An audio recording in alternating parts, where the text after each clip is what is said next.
Breve introducción a la geología por parte de la profesora Hola chicos, Jessica ¿cómo están? Koliova. Buenos días. Hoy tenemos una breve introducción a la geología. Obviamente es sumamente breve, la geología no es nada sencillo, no es un tema muy simple para explicar, pero obviamente vamos a dar una breve introducción. En primera instancia quiero mostrarles que existen lo que son las placas tectónicas. En este caso tenemos las distintas placas tectónicas fundamentalmente en América. No sé si las llegan a ver, que de fondo se encuentra el continente americano. Tenemos lo que es la placa tectónica de América del Sur, la placa de Nazca, tenemos la placa norteamericana, tenemos un montón de placas. Y no sé si se llega a ver abajo, pero las placas tectónicas se separan, chocan y se desplazan de costado o unas entre otras. Entonces, quiero que sepan que las placas tectónicas son como grandes extensiones de litosfera, que sería forma parte de la corteza terrestre, y esas porciones de tierra, digamos, o extensiones de tierra, se desplazan gracias al movimiento de la astenosfera. ¿Qué es la astenosfera? Es la parte del núcleo superior, no sé si acá se llega a ver, toda esta parte naranja es la astenosfera. La astenosfera en realidad está como en un, como semiplástico, ¿sí?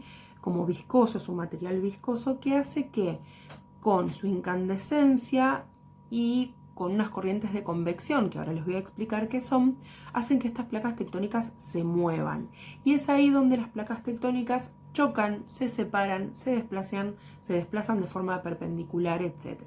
Entonces, básicamente es esto lo que se genera al chocar las placas. ¿Qué es lo que sucede?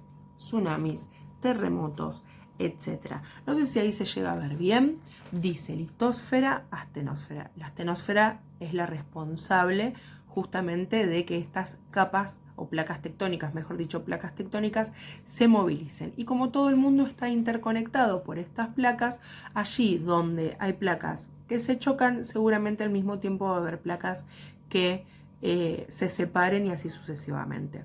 Por eso es muy importante saber que cuando hay un tsunami o un terremoto en algún lado, puede llegar a haber un tsunami o un terremoto en otros lugares. ¿Por qué? Porque como todo esto es un sistema, justamente puede ocurrir esto. Quizás haya un terremoto en Chile y sin embargo puede ser que se dé un tsunami en Japón. Por más que esté a más de 20.000 kilómetros, de todas maneras lo que sucede en un lugar puede llegar a afectar en otro lugar, ¿sí? Como bien les dije, las placas tectónicas se mueven, chocan, etc. Y eso, más allá de generar movimientos sísmicos, también genera, por ejemplo, el ascenso de las montañas, ¿sí?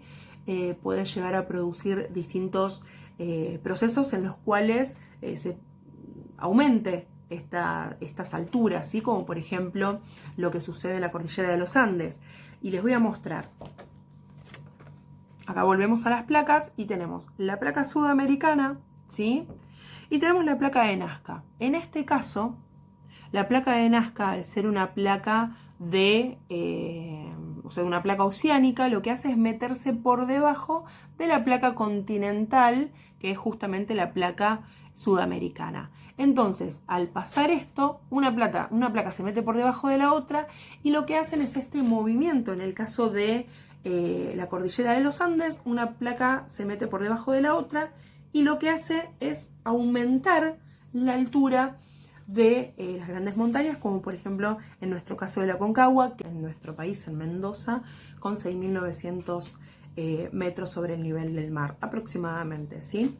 Por eso decimos que las montañas crecen, nunca tienen un nivel exacto porque continúan movilizándose, continúan sufriendo por procesos endógenos y exógenos. Los movimientos endógenos, acuérdense este punto, o procesos endógenos en realidad son los que se generan en el interior de la Tierra. Movimiento de placas tectónicas, volcanes, tsunamis, etc. Y por otra parte tenemos los movimientos o procesos exógenos, que sería el efecto de erosión, meteorización, química, física, etc., por el cual se toma una determinada forma, el relieve toma determinada forma, se modela, etc. Entonces se tiene que tener en cuenta las lluvias, o sea, la función que cumplen los ríos, cómo va degradando, desgastando los ríos el material del relieve. Bueno, el viento, obviamente el viento también erosiona. Todos esos son procesos exógenos, es decir, que se dan por fuera de la Tierra.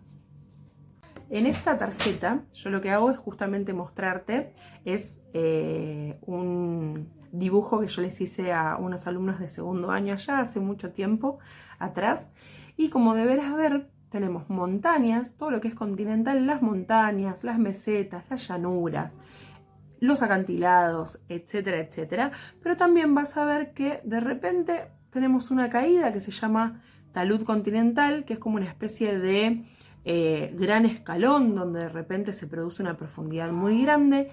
Tenemos las llanuras abisales, ¿sí? Así se llaman las llanuras en lo que es la parte oceánica, y también tenemos las dorsales oceánicas.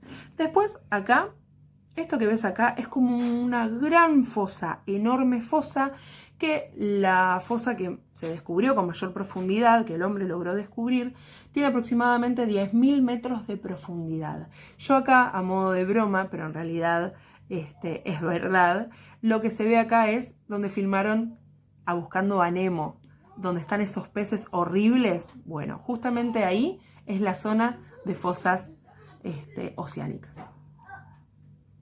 Por último, quería mostrarles justamente todos estos relieves, son tanto los continentales o submarinos, obviamente tienen su forma de verse en el mapa. Las distintas alturas, las profundidades, ¿sí? Aquellas zonas, como por ejemplo las fosas, justamente las vamos a ver de colores mucho más oscuros por la gran profundidad que hay, y son zonas oscuras de hecho porque la luz del sol no llega, y por otra parte las zonas más claritas que veamos en el océano, dentro de un mapa, justamente se debe a las montañas, que en realidad serían las dorsales oceánicas. Es por ese motivo que lo vamos a ver mucho más claritas. Y muchas oportunidades vamos a ver como pequeñas islitas, que son estas dorsales oceánicas que se asoman por arriba del nivel.